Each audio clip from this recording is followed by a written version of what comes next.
Our final presenter of the day is Stephen Kraft. Dr. Stephen Kraft is a founding partner of CHM Fire Consultants Limited and has been applying his expertise in fire safety and wood construction, building design, and research over the last 10 years. Previously, he served as an adjunct professor in the Fire Safety Engineering program at Carleton University from 2010 to 2019, and was a research scientist with Canada's National Forest Products Research Institute, FP Innovations, from 2006 to 2011. He has an undergraduate degree in forest engineering from the University of New Brunswick with a PhD in fire safety engineering from Carleton University. He is active in codes and standard development. He is the chair of the ULC S100A Fire Test Committee and is on the technical committee for the Canadian Wood Design Standard CSA 086, where he chairs the task group on fire resistance. Dr. Kraft also chaired the NRC committee on developing the first national wildland urban interface guide, which was published earlier this year. He has been working with wood structures and fire safety for the past 2 decades. So, Stephen, I'll pass it over to you and we can get started. Great, thank you, David.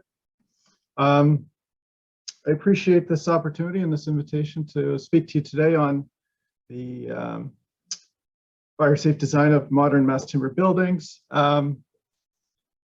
Being from the Maritimes originally, I always jump at a chance to come back. And of course, originally when we planned this talk, it was going to be in person. So that's very unfortunate that we were unable to hold this event in person. But nonetheless, I'm happy to be here today to speak to you.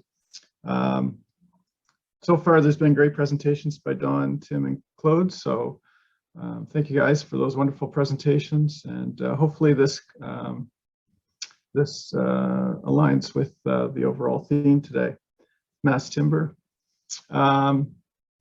So what I'm going to speak to today is a bit about some of the code changes that are coming to the 2020 National Building Code, which is supposed to be published later this month.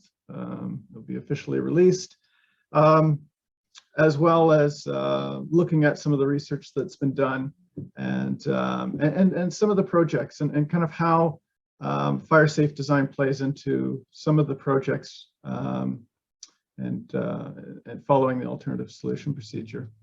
And then lastly, I'll be speaking a bit about some demonstration fire tests and fire research that we'll be doing that was done last summer and will be conducted this summer. So I think that that may be of interest.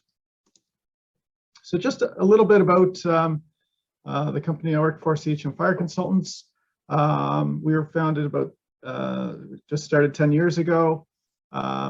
We focus, most of our work is related to fire safety engineering for mass timber structures. Most of our projects are following the alternative solution pathway in the building code, which we'll touch on. We also do general building code consulting. We do a lot of fire testing for manufacturers of whether it's mass timber, insulation, other engineered wood products. And so we spend a lot of time in the fire lab overseeing testing. And then we do some expert opinion legal work. So it's just a brief overview of CHM. I mentioned what we'll be talking about today. So I'll skip that and just maybe I'll just start. We're going to be talking about tall wood buildings in this presentation. And I know we've heard today from Dan, Tim, and Claude about some of the benefits of wood construction, mass timber construction. Some of the just high level statements as to why build tall wood buildings. Of course, we've heard about sustainable construction today, carbon sequestration, lower environmental impact. One of the benefits of mass timber is the prefab components, which makes for very fast construction. Design aesthetics, the structure itself is part of the interior design. And we've seen some pictures, and I'll have some pictures in this presentation of interior and how that mass timber plays to the aesthetics of the building. And as Dan mentioned earlier this morning, the structures tend to be lightweight, which can be a benefit in some soil conditions. And then everything from building energy performance, tighter building envelopes, especially as we're looking to more passive house type design. And then there can be some advantages from structural or seismic performance standpoint. So there's lots of interest these days in building taller mass timber buildings. Just from a code perspective, I will spend just a few minutes at the start going through some of the code requirements that are changing for tall mass timber buildings.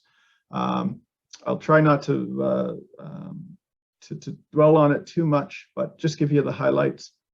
But in general, according to the following the National Building Code of Canada, there's two methods to compliance with the building code. There's complying with the acceptable solutions in Division B, and that's what 95 or 98% of all buildings are designed following the prescriptive requirements in the building code. And basically, it's a cookbook that tells you what's needed in terms of whether sprinklers are needed, the fire resistance rating, and if you follow all of those requirements, then you meet the building code. The alternative is to propose an alternative solution and you have to demonstrate that it meets at least the minimum level of performance that the prescriptive requirements provide. And so there can be some challenges with that, and that's generally a lot more work to follow that pathway. But it allows us to build some buildings which the prescriptive or the acceptable solutions in Division B wouldn't otherwise permit. So I'm sure many of you are aware that the next version of the National Building Code, hopefully later this month, will be released. We'll have a new third type of construction. So up until now, for decades and decades, perhaps since the inception of the building code, National Building Code in 1941, there's been two types of construction: combustible and non-combustible construction. And combustible construction is really written around light wood frame construction, and non-combustible, of course, is your steel, concrete, reinforced concrete construction. And of course, whether it's heavy timber or mass timber, it fits somewhere in between those two from a risk standpoint. And so this new edition of the National Building Code has created a third construction type titled encapsulated mass timber construction. So we'll get into what the encapsulation part of that means in another couple slides. But at this point in time, in British Columbia, a number of municipalities, I think at last count, something on the order of 12 municipalities in BC have adopted those provisions for encapsulated mass timber construction ahead of national code being published. So there are jurisdictions in BC that are currently have tall mass timber buildings being constructed right now as we speak to those requirements. Alberta, I believe, also has adopted those provisions ahead of national being published. So there's obviously a strong desire from the provinces to see these changes. And in addition to the changes to the National Building Code, there's also changes to the National Fire Code to go along with the new construction type, encapsulated mass timber construction. And it has requirements during construction for these buildings, and things like the encapsulation has to be installed as the building goes up. For example, you're not allowed to have more than 4 stories unprotected.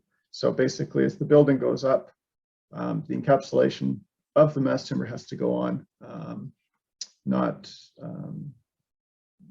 with not more than 4 stories unprotected. And we'll get into encapsulation, what that means too, in terms of how much is required. And then things like charge stand pipes required, two exit stairwells, for example, are required for egress. So things like that have been included into the National Fire Code to address some of the concerns for fires safety during construction. So the encapsulated mass timber construction provisions, what does it allow? It allows up to 12 stories of mass timber building. There is a height limit of 42 meters between the first floor and the uppermost floor. So in a residential building, 12 stories at 42 meters can work. Generally, for example, for an office building, generally floor to ceiling heights are a bit higher, and getting 12 stories within that height requirement can be a challenge. So perhaps it might be 10 or 11, which might be common. And there's two occupancy types, basically Group C residential or Group D professional services. So for example, an office building. And then there's allowances for different occupancies on the first couple stories, such as A2 assembly occupancy and storage garage below F3. These are pretty big buildings. So Group C residential is permitted up to 6,000 meters square for the building area. Group D up to 7,200 meters squared for building area. And of course, that's the footprint of the building. So those are pretty large buildings. So it does allow for a significant building size. So what does it mean by requiring encapsulated or calling it encapsulated mass timber construction? So essentially, these buildings are mass timber with a large part of the mass timber protected from fire. And that protection, called encapsulation, can be 2 layers of 1/2-inch Type X gypsum board. So that would be typical if it's walls, ceiling, beams, columns, if they are being encapsulated. Floors, generally it's going to be a minimum 38 millimeter thick concrete topping or gypsum concrete topping. But there are allowances for other materials, and a new standard, fire test standard, was created to evaluate encapsulation materials for use in encapsulated mass timber construction. And that's CAN-ULC S146. And basically it's a standard fire resistance type test looking at the thermal protection provided by the encapsulation material. So for example, 2 or 3 inches of rock wool insulation might provide that same encapsulation rating. And that might be more advantageous perhaps in a ceiling where there's a drop ceiling. So perhaps on the underside of a floor assembly, things like that. There are minimum sizes for the mass timber. So essentially those are there to ensure that the mass timber is performing like we would expect mass timber to perform in a fire. So as the cross-sectional dimensions of for example, a glulam beam, as they're reduced, at a certain point, the performance of mass timber that we expect in a fire, where it slowly chars at a slow and predictable rate, no longer hold true, and it might perform more like perhaps light frame material, where we know it's going to char, it's going to burn faster, and it will contribute more to the fire. And so there are minimum sizes to make sure that the mass timber is performing as expected for mass timber. And of course, these buildings are going to require a fire resistance rating of 2 hours for the floors and the supporting structure for the floors. So of course, that's columns and any load-bearing walls. Anything in our building code, anything above 6 stories is going to require 2 hours of fire resistance rating. And so, so that's the same as if it was a non-combustible building once we're above 6 stories. Just I guess to mention, in terms of fire resistance for mass timber, in 2014, the wood design standard in Canada, CSA 086, was updated to include an annex. It's Annex B, which deals with fire resistance design, structural fire resistance design for what is essentially mass timber. So I think it's called large cross-section wood members, for instance. But in any case, it's basically mass timber. And so, so that deals with glulam beams, columns, glulam floors. And in 2016, cross-laminated timber was added to Annex B. So it now includes calculating fire resistance for mass for CLT floor and walls. And what this allows, the great thing about this is that it allows us to calculate the fire resistance of any, almost any mass timber product that's being used in these types of buildings. And so if it's a beam, column, or a floor, we can calculate the fire resistance based on the loads on the assembly, on the span or the height of the wall. And so we can calculate to the minute the fire resistance rating and then compare that back to the required fire resistance rating, whether it's 1 hour or 2 hours. In the provisions for the 2020 National Code that will allow encapsulated mass timber construction, there's also a reference to that Annex B of CSA 086, which will allow that to be used to calculate fire resistance. So up until now, we've been using Annex B through submitting an alternative solution to recognize Annex B to calculate the fire resistance of mass timber members. But for the 2020 National Building Code, that will be an accepted methodology.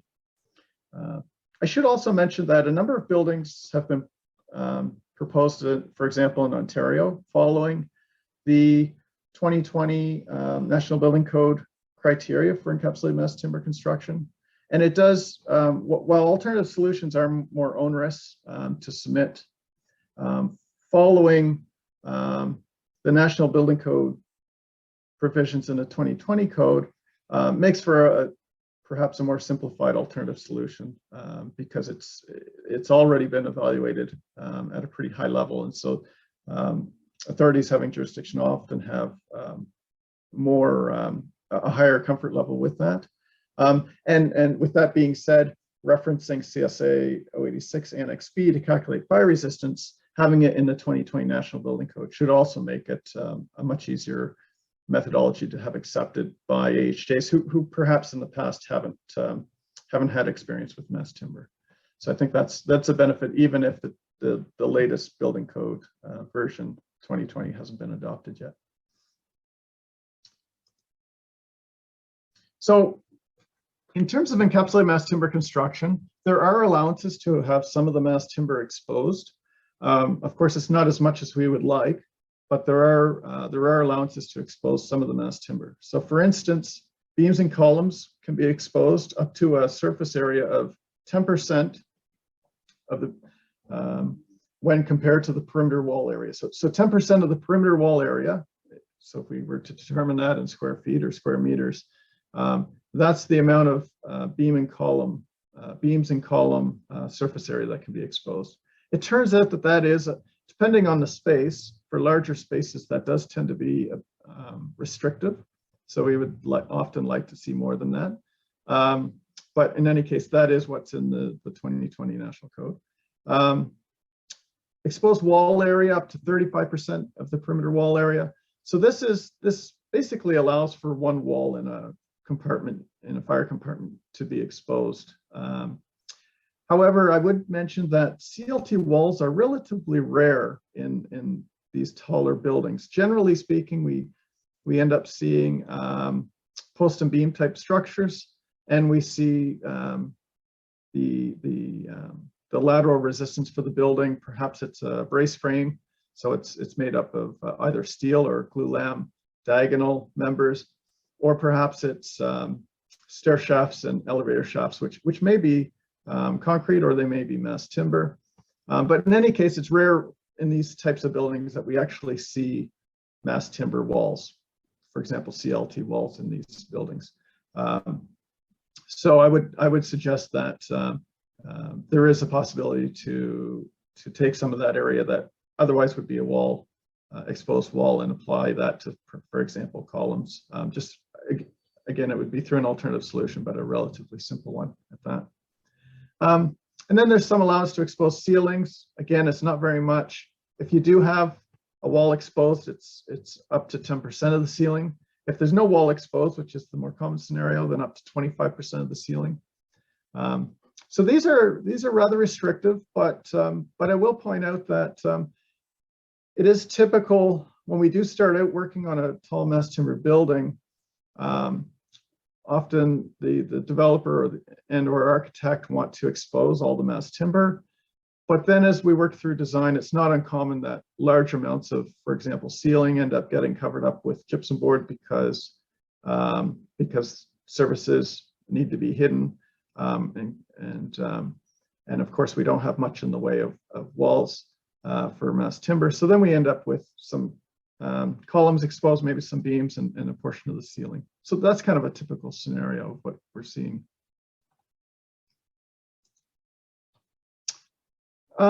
So kind of coming back to the alternative solution, as I mentioned, we have to be able to demonstrate that the level of performance is equal to or greater than that provided by the acceptable solution in Division B. So for a tall mass timber building, that would be comparing back to the same type of building built out of steel or concrete, non-combustible construction. And the challenge is trying to balance those two. So on one side, we have the acceptable solution. We're trying to compare that to an alternative solution, such as the mass timber building. And the challenge is we don't have a great or a highly accurate method to be able to compare the risk or the performance between the two buildings. And so what we end up seeing is that, particularly on the early projects, we end up being very conservative, so that we can't measure, for example, the performance to the 10th decimal place. And so we end up overshooting significantly in order to satisfy the AHJ or the municipality that the alternative solution is safer than as safe or safer than the acceptable solution. So to kind of frame that, I'll provide a couple examples. The first is Brock Commons. I'm sure most people are familiar with this project. University of British Columbia student residence in Vancouver.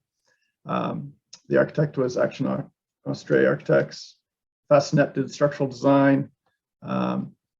And as you're aware, most people are aware, it's the first very tall mass timber building in Canada at 18 stories. So 17 stories of mass timber on 1 story of concrete. 305 units for student residents. And it was one of the aspects of this building was that they needed very fast approval in order to proceed with mass timber. So they, of course, being a university and it being at student residence, they needed it ready for September of whatever year. And so they had a couple months to get approval for the design.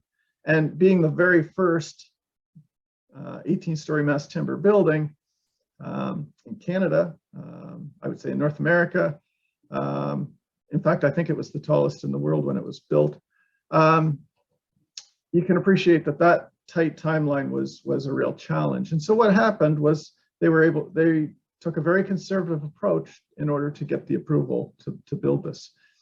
So the exit stairs in the building and elevator shafts are reinforced concrete construction.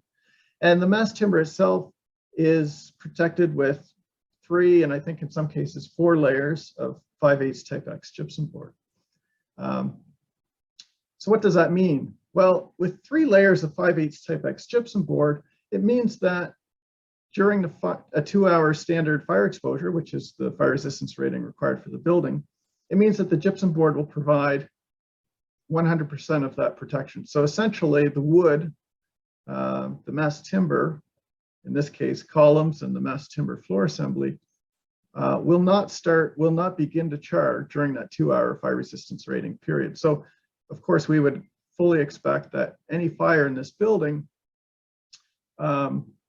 it could, even though the building is sprinklered, and even though of course there's a fire service readily available to respond to any fires, we would expect that a fire in this building would be able to burn out with no intervention, by the fire service, and if the sprinkler system failed, it would be able to burn out and the mass timber structure would be unaffected. And so it's very easy from that perspective to compare this building to a non-combustible building and say it will perform the same or better. because of course the mass timber structure itself has some inherent fire resistance, likely on the order of perhaps an hour. And so likely this building has something more like 3 hours of actual fire resistance. So this is at one end of the spectrum. This is one approach where basically the mass timber is fully protected from fire using gypsum board, and it will perform as well as or better than a non-combustible building. Now, another example, perhaps at the other end of the spectrum, in terms of exposed mass timber, is the Arbor, which has a new name which escapes me. I think they just renamed it. It's just starting construction, so building permit has been issued for this building. It's designed by Moriyama and Tashima Architects, as well as Action Austria Architects. And again, Faustinet was the structural engineer. And we were doing the alternative solution for the mass timber structure on this project. And GHL consultants out of Vancouver were doing the rest of the code work.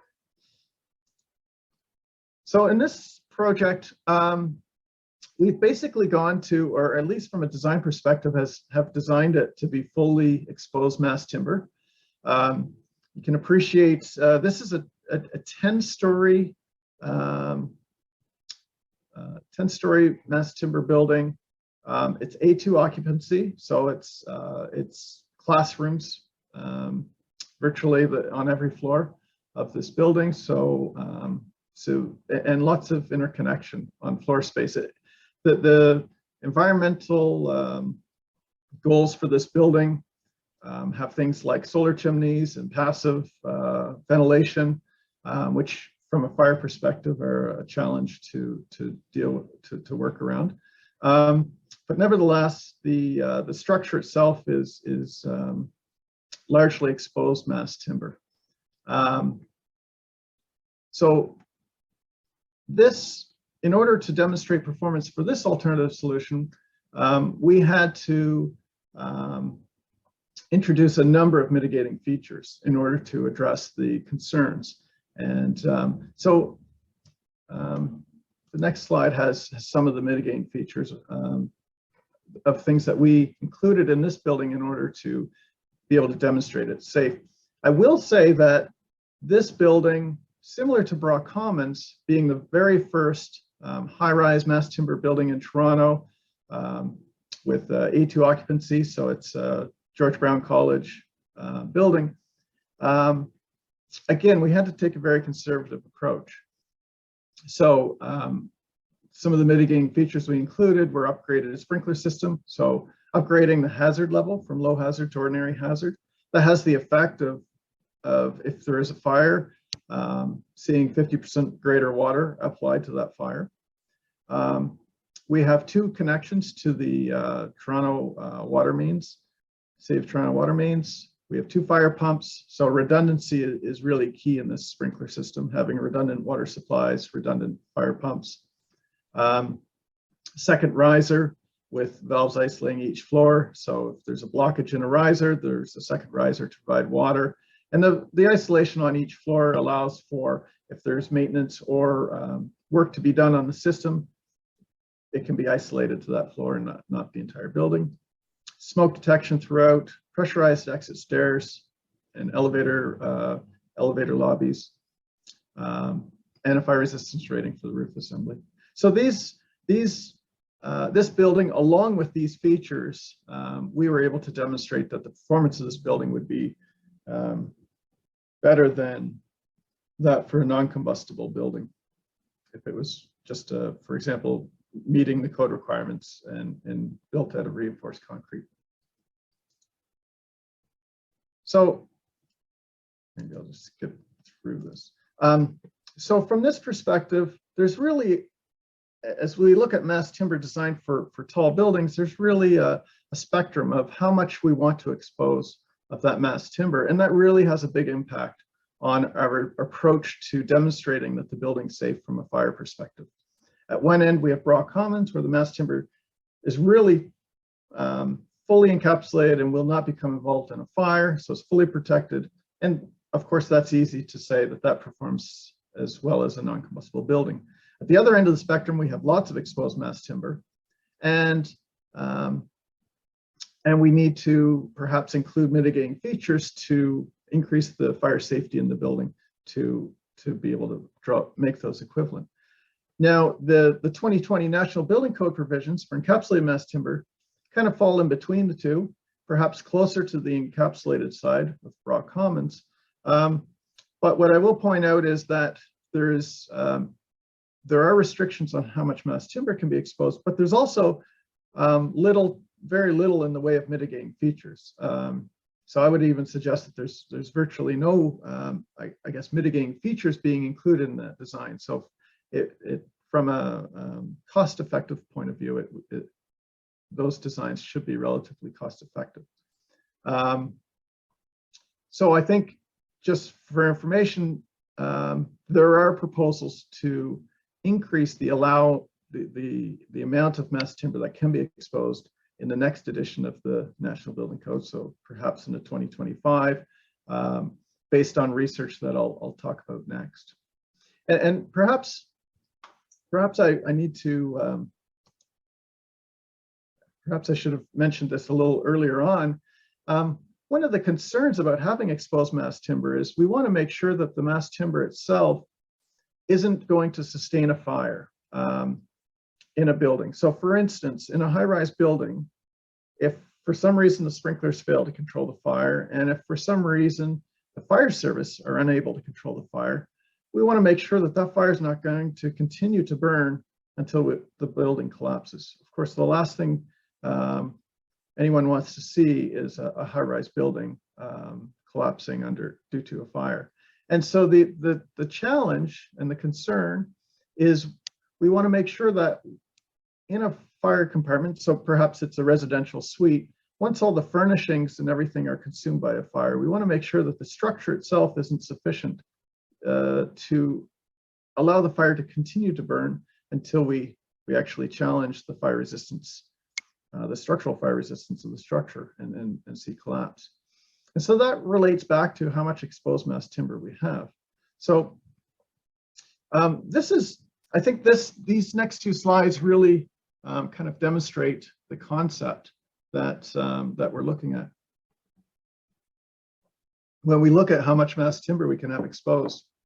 This is a fire resistance test on a CLT floor assembly, and this is actually the very first fire test done on cross-laminated timber in North America that was done in Ottawa at the National Research Council. And this photo that we're looking at right now is at the very moment the fire resistance test was stopped, the furnace turned off, and the floor lifted up off the furnace. So this was at about, I think, roughly an hour and 20 minutes into the fire resistance test. The gypsum board has basically just fallen off of the floor assembly. So this particular floor was a 3-ply CLT floor protected by 2 layers of 1/2-inch gypsum board. And so the gypsum board has really just fallen off. The CLT ignited, and at that point the test was stopped and the floor was being lifted off the furnace. And so at this point in time, the temperature within the furnace is just below 1,000 degrees Celsius. So it's very hot. There's a lot of radiation heat that's being radiated up from the furnace to the floor. And so as the floor is being lifted off, you can see it's flaming pretty good. There's an area of that floor that is black, and that's basically the wood that's burning. The interesting thing was, just a few seconds later, as that floor, which is lifted up and moved by an overhead crane, once it starts to move away from the furnace, and at this point, it's not even that far from the furnace. Perhaps it's just kind of halfway off of the furnace. Once we start to lose that heat from the furnace, the flaming on the CLT largely goes out, and this is a phenomenon that we see routinely. But this was a really great example of that. As soon as you remove basically the extreme heat of the fire, the flaming on the mass timber goes out. And we see this if, for example, in a campfire, if a log, a large log rolls out of a campfire, the flaming on it largely goes out right away because it needs the heat from the other logs or the coals to maintain that flaming combustion and burning. And so this is the same thing here. And so about 10 years ago, when we started doing these tests and started looking at taller mass timber buildings, we asked ourselves, how much mass timber can we have exposed and still see the fire die down on its own? And so that kind of became a pretty big question as we started looking at tall mass timber buildings, building code development, both in Canada and the US. And so there was a series of tests that I was involved in at Carleton University early on, about 10 years ago, where these rooms were built with CLT, cross-laminated timber, basically cubes, on the order of a large bedroom, perhaps in terms of size, with one door. And we looked at, first of all, the fire dynamics in the room with furnishings when the room was fully encapsulated in gypsum board. And so that gave us a baseline for how the fire behaved. And then we looked at, with one wall exposed, how the fire behaved, with two walls exposed, with the wall and ceiling, and et cetera. And so it's actually these results that largely led to the requirements we have in the 2020 National Building Code right now. And so one of the things that we first saw in these tests, though, that later was addressed was we saw that the cross-laminated timber would once it was a layer of the cross-laminated timber was almost fully charred, it would fall off, and that would actually expose fresh wood. We lose that insulation of the char layer, which plays a big role in slowing down the burning of the mass timber. And so it turns out that the requirements that have gone into the 2020 National Building Code are pretty conservative, because we saw this phenomenon where in some cases we would get fire regrowth. And the requirements that went into the 2020 National Code were based on the fire scenarios where we didn't see regrowth. So for example, one wall exposed or a portion of the ceiling exposed. But when we had large areas of the mass timber exposed, we would see the fire either regrow or perhaps continue to burn vigorously. And so that's obviously something that we want to avoid. So these test results were later reproduced on a larger scale, but with similar results from the National Research Council. Did a series of tests that were funded by the NFPA Fire Protection Research Foundation. And these were much bigger rooms, but with similar results. So it turns out that over the last, well, 5 years or so, particularly as the US was also looking at introducing high-rise wood buildings, mass timber buildings into their building code, there was a realization that this delamination of CLT had to be addressed because it was having an impact on fire performance. And it really comes down to the adhesive that's being used to manufacture the cross-laminated timber.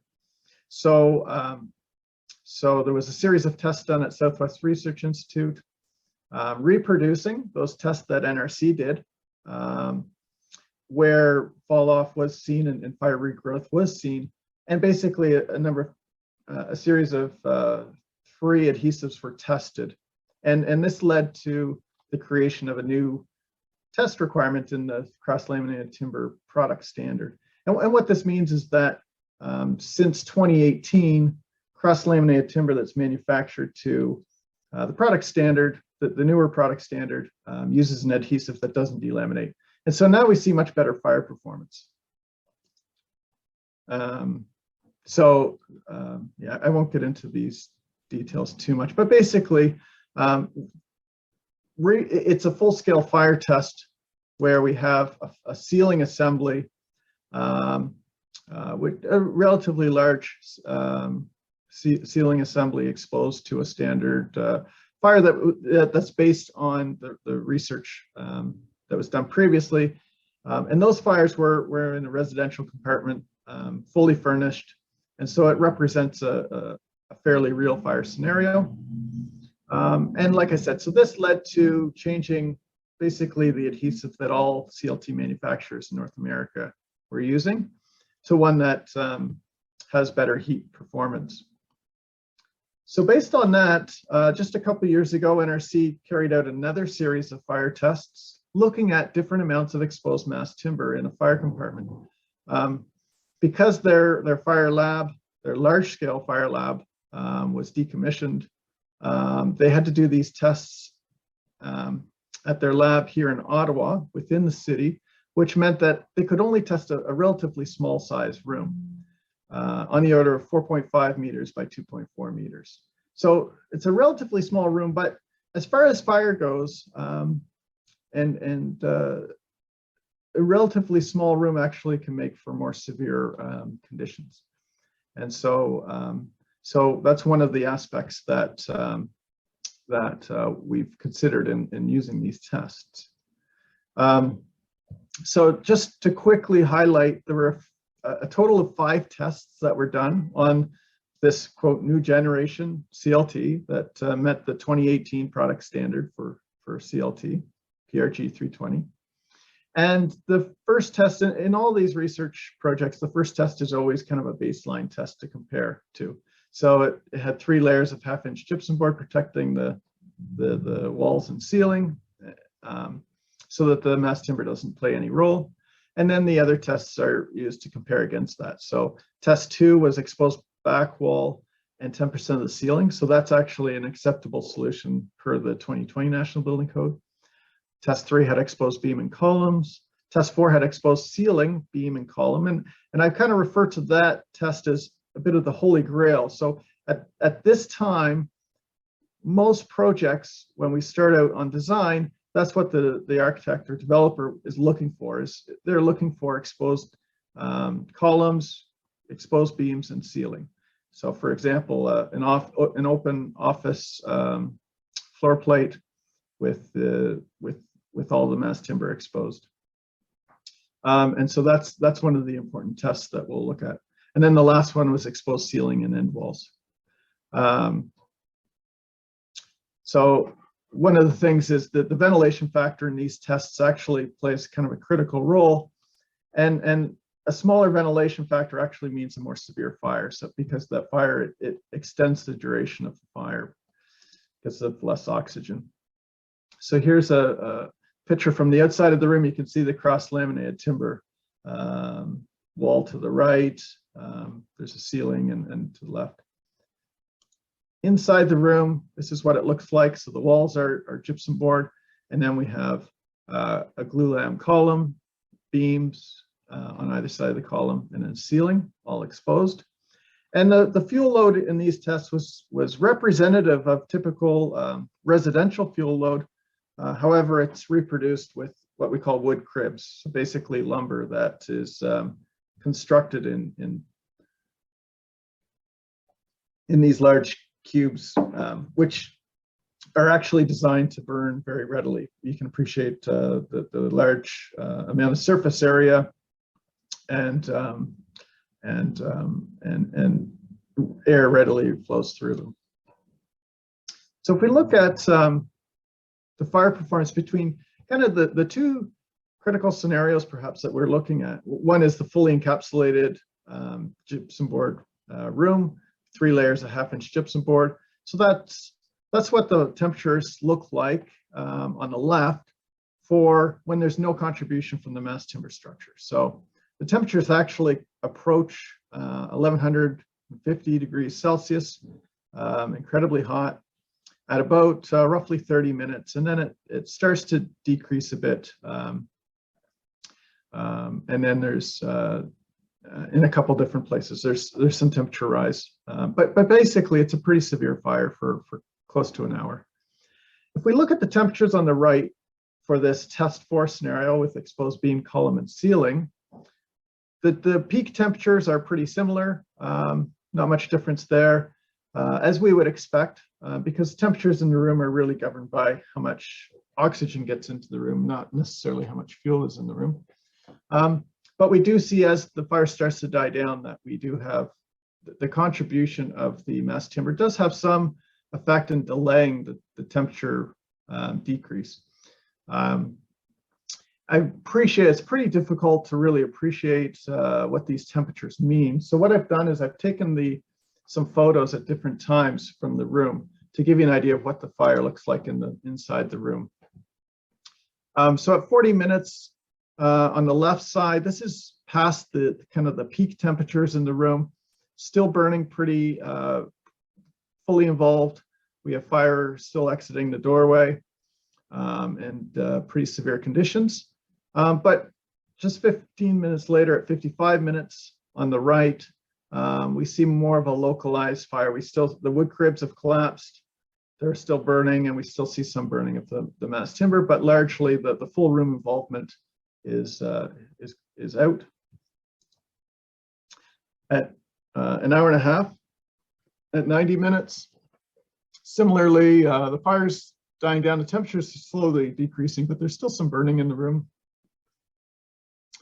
At just past 2 hours, so at an hour and 30 minutes, or sorry, at 130 minutes, the wood cribs have largely been consumed, and really there's a little bit of flaming, but mostly some glowing combustion. And then at 150 minutes and at 220 minutes. So we see in this case, there's been no intervention, there's no water that's been applied, and we're seeing the fire basically go out on its own. And so that's really what we're after. That's what we're looking for. And in this case, with a fairly small ventilation factor and such a small room, we would expect to see better performance with perhaps more ventilation or a larger space. So this is the column from that room. It was interesting to look at the char depth and how much of the column was lost during the fire, to be able to compare it back to what we actually designed for. So in this case, we looked at the char depth, and it was on average less than what we calculate for a 2-hour standard fire exposure. So we let this go for basically 4 hours, and it would it would have survived based on a design for 2 hours fire resistance, which is of course what we're using for design for tall mass timber buildings. So that was good to see. And again, this is for the relatively severe case of a low ventilation factor and a small room. So so this test proved a few things. One, that the quote new generation CLT with the updated adhesive requirements performed excellent. We didn't see any of this delamination and any impact that being caused on the fire performance. In tests 2 and 4, the fire decayed once the contents were consumed, which is what we were looking for. And NRC concluded that the exposed beam, column, and ceiling in test 4, that scenario is unlikely to cause a significant increase in fire risk. So that is likely going to be used as justification for a code change to allow for essentially that in the future, exposed beams, columns, and ceiling in tall mass timber buildings. I'm sure there'll be other requirements that go along with that, but essentially that will give designers much more flexibility in the design of the mass timber structure. Lastly, I'd like to talk about a demonstration project that we've started that will have likely quite a big impact, I think, on design for mass timber in Canada.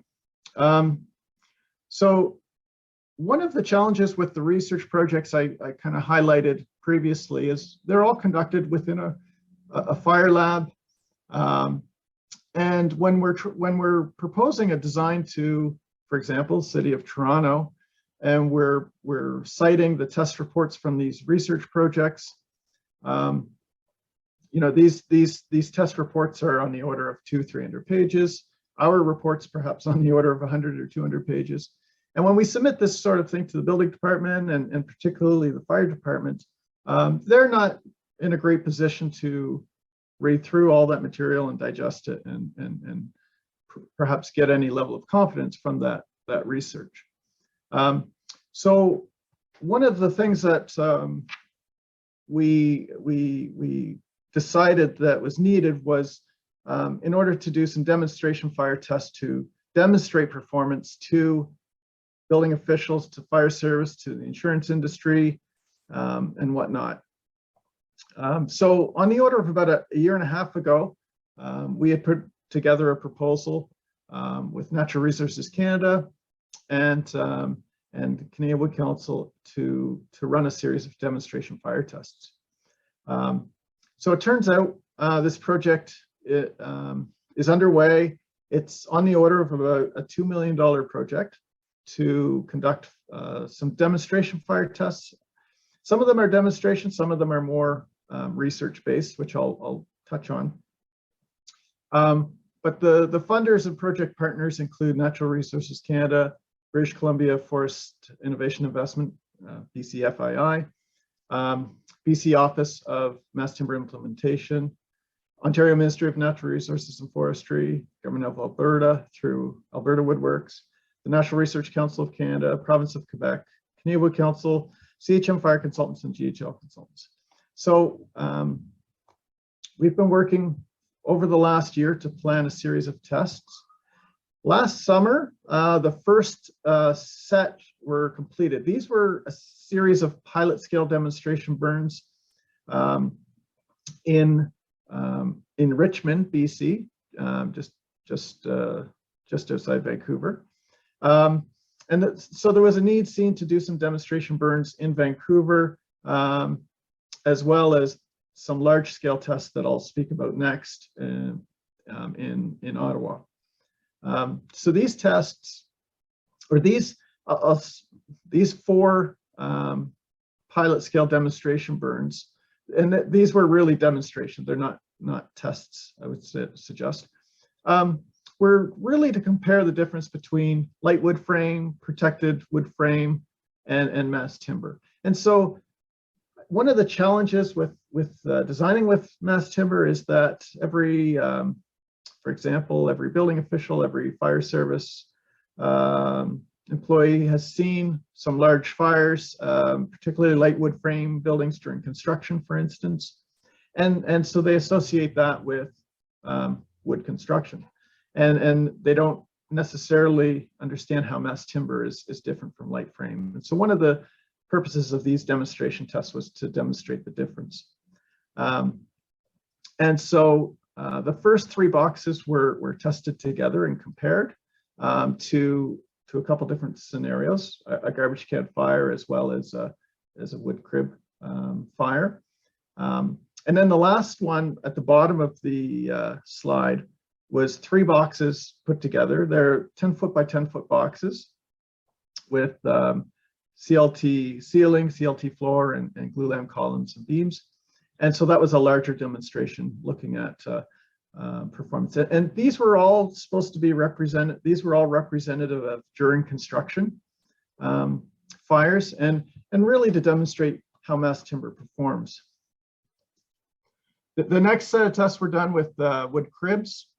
So a more severe fire in the two boxes. You can see the damage from the previous test with the garbage can on the CLT wall. So somewhat limited damage. The fire did not spread, and similarly on the gypsum board. So you can appreciate these two wood cribs would provide a more severe fire scenario.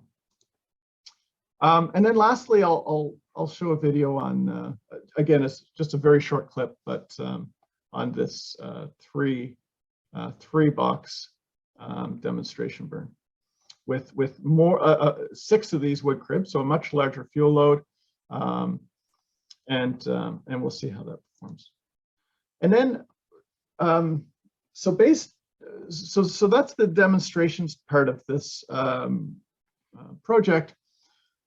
But what we've been planning for the last year are a series of tests to be conducted in Ottawa this June of a much larger mass timber structure. So this structure, to give you an idea, the bays, the spacing between columns is about 7.3 meters. So it's about 24 feet. So these bays are 24 feet by 24 feet, which means the structure is about 72 feet by 48 feet and being two stories tall. And there's a total of 5 tests planned in this structure. I'll just quickly run through them. The one that, so the first two are two residential fires where the top story on the left, there's a wall that divides the bay in two. And so there'll be a residential fire on each side. And that will be comparing a exposed mass timber fire scenario to a code acceptable solution. So all the research to date has compared boxes with gypsum board clad walls. But of course, in a non-combustible building, we're allowed to have combustible wall linings and ceiling linings. And so that's what we'll be comparing against. And that will be really helpful for alternative solutions to actually compare what is allowed in the code, what the prescriptive requirements allow, and the performance of mass timber. Next, in the corner bay on the second story, there'll be a construction site fire scenario. And so similar to what we see in the demonstration tests, we will be doing a much larger scale version of that. And then on the first story, there will be a fire test that will take up the entire first story. And so I'll just go to the next slide. The entire first story will be representative of an open office floor plan. So we have these relatively small scale tests. Most of the compartment tests that have been done represent residential suites. So something like maybe perhaps a 1 or 2 bedroom apartment, or perhaps a bachelor apartment. So a lot of the buildings being designed are office occupancy, where we might have an entire floor as a fire compartment. And so this fire test on the entire first story will be representative of an office floor plan. So it'll be fully furnished with office furnishings. And we'll be looking at the fire dynamics as the fire spreads throughout the space. And again, we're looking to see that the fire dies down on its own with no intervention from either a sprinkler system or the fire service. So those tests, those are tests, research. So those are being run by NRC, National Research Council. And so the structure will be fully instrumented with thermocouples and heat flux gauges and whatnot to collect data that will then be able to be used for future code changes, perhaps performance-based design or alternative solutions for mass timber buildings and whatnot. So that information will be very helpful to both designers from a fire safety design standpoint, as well as future code development. And the hope is that particularly the last test, which will include the entire first story, that's going to coincide with a workshop this summer or in June, and we're hopeful to get a large number of building officials and fire service to the workshop and to witness the test. So we'll actually have perhaps upwards of 100 invitees to witness the test, to see it in person. Because I think it's one thing to watch a video or a sped up video of a fire test, but it's much more powerful and much more meaningful to actually see it in person.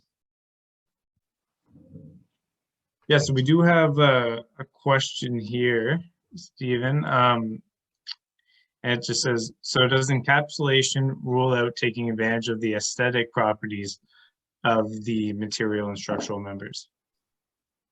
Yeah, so that's the challenge. So again, yeah, following the what's going into the National Building Code for 2020. There is some exposed mass timber, so some beams and columns and a small part of the ceiling can be exposed, but following those building code provisions, a lot of the mass timber has to be covered up with gypsum board. With that being said, 90% of the projects we're working on are fully exposed mass timber, and we're following the alternative solution pathway to code compliance. So most of the projects we're working on have essentially fully exposed mass timber. And so I showed some of the renderings from the George Brown, the Arbor project, 10 stories with basically fully exposed mass timber. University of Toronto, we're working on the Academic Tower, which is 14-story, again, fully exposed mass timber. So that's kind of, currently those are the pathways to allow for it. And of course, if anything is smaller, you know, for low-rise, mid-rise buildings, they can be fully exposed, especially if we're following combustible construction within the combustible construction requirements in the building code. Thanks for the question. Can you see that now? Yeah, That video is showing? Okay. that's working So now. this is the video I was speaking to. Again, I apologize. I will speed it up here. This is 6 times sped up already. That's why it looks like the wind is so intense.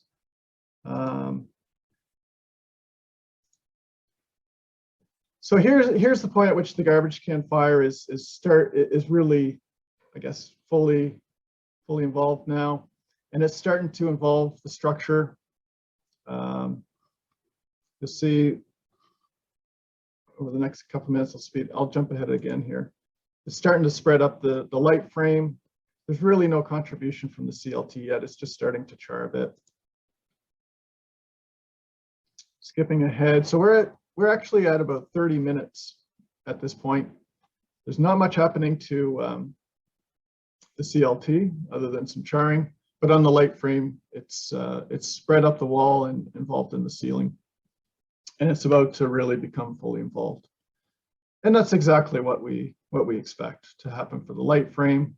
There's no surprise there. It's reached flashover and is fully involved. And on the CLT, really, we're seeing some charring. There might be a small amount of burning on the wall, but it's very minimal, and it's not really spreading too much. Again, to really get the CLT to burn, we need a pretty intense heat flux onto the wall. So it kind of dies back a bit on the light frame, but then it builds up again.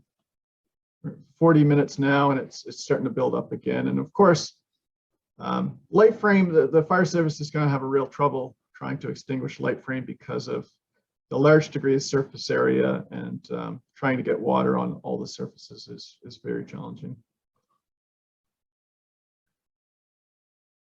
And of course, a light frame fire, they're going to have to fight from the exterior and just basically spray water on the building. Again, this is during construction. So any firefighting activity is going to be from the exterior. Whereas the CLT building, if it's a taller building, it's very likely they will use they'll be able to use the exit stairs to get up to the floor where the fire is.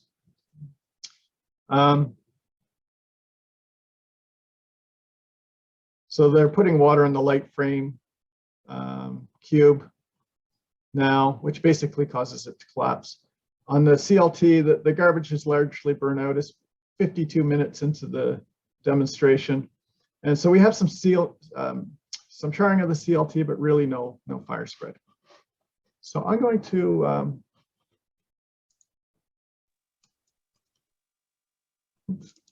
to close this one. And we do have another question. Sorry? We do have another question there, and it's Sure. Can intumescent paint qualify as encapsulation? So intumescent paint on mass timber, there's only a couple uses for intumescent paint on mass timber, and it really relates to reducing the surface flammability. So there's a couple different types of products available. Some are like a white paint, and others, there are some clear intumescent paints that can be used on mass timber, but they don't contribute anything to fire resistance, and they don't qualify for encapsulation because they don't provide any significant protection to the mass timber. All they're really doing is reducing the surface flammability. So, for example, if the building is permitted to be combustible construction, and places like an exit requires a flame spread rating of 25, then intumescent paint can be used to achieve that. In the Wood Innovation Design Center, which was built probably 7-8 years ago now in Prince George, it was a 6-story with mezzanine, so building, mass timber, and we had exposed CLT in the exit stairwells. And it had a clear intumescent coating to be able to achieve that flame spread rating of 25. So that's, as far as intumescent coatings go, that's really the only use in mass timber construction. Awesome. So just real quick, I can show a video of the 2 cubes with wood cribs, so a larger fire source. I think the fire in the wood in the CLT cube grows much faster, so there's really no benefit in looking at the box with the gypsum anyway. We know it's not really going to spread too much. But just if I just pause it here for a sec, you'll see that with a large fire, the CLT cube becomes fully involved. So we have a CLT wall on the right and the ceiling, as well as the floor and the back wall, all burning. And this is about 9 minutes in.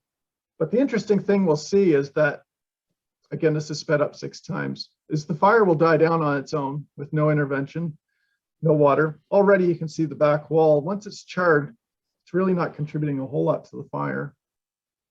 And if I skip ahead, 17 minutes in, the wood cribs are still a pretty significant size fire, but the fire really is not burning too much. A little bit of flaming on the ceiling, not too much in the way on the walls.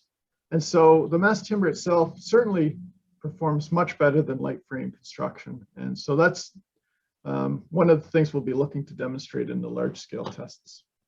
I'll just skip ahead a little bit here. As we see that fire die down in the mass timber cube, really the mass timber itself, there's not nearly enough heat there to get it to continue to burn, even though that's was a pretty severe fire.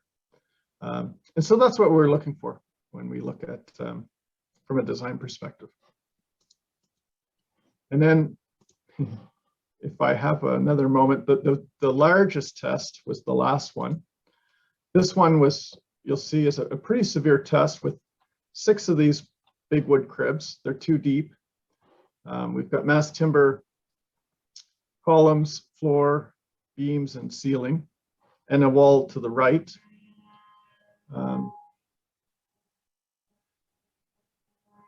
There are some of the horns from Ottawa, if you can hear that. And you'll see this fire really builds up quickly. And it's very intense, which is, you know, perhaps looks quite concerning, but what is really interesting is what happens after it burns so intensely for a few minutes. The cameras move back because it's quite intense and hot, but you'll see the flaming on the floor first will go out on its own as the fire slowly starts to die down. And what's happening is the mass timber is charring and building up that char layer. And then you'll start to see the fire on the ceiling start to die back a bit.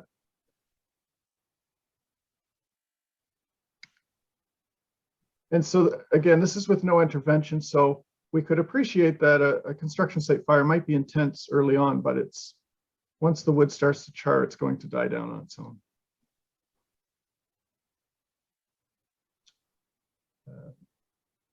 What we see is actually the gypsum board fail at the back right there. And once that gypsum board falls off, the ventilation increases and the fire largely dies down and largely goes out.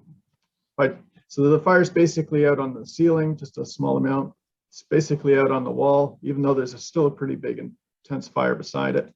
And if we kind of skip ahead, we'll just see that basically completely dies down on its own.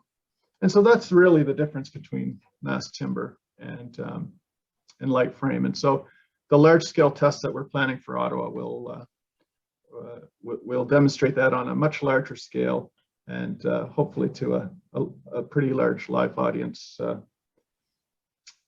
So with that, I'm happy to answer any other questions that we get. Don't see any other questions there, but I apologize, I've gone over in time, which probably means people have to run. just a comment there just says, it looks like it would perform better than steel in that same fire. Yeah, so steel is, from a fire resistance standpoint, steel is more akin to light frame construction in that it relies on protection. So light frame construction relies on gypsum board to achieve fire resistance, because light frame on its own will have very little fire resistance. And steel is very much the same in that you're relying on your insulation protection to whether it's gypsum board, whether it's spray on applied fire resistant material, to protect that steel. So exposed steel in a fire like that isn't going to, of course, perform very well.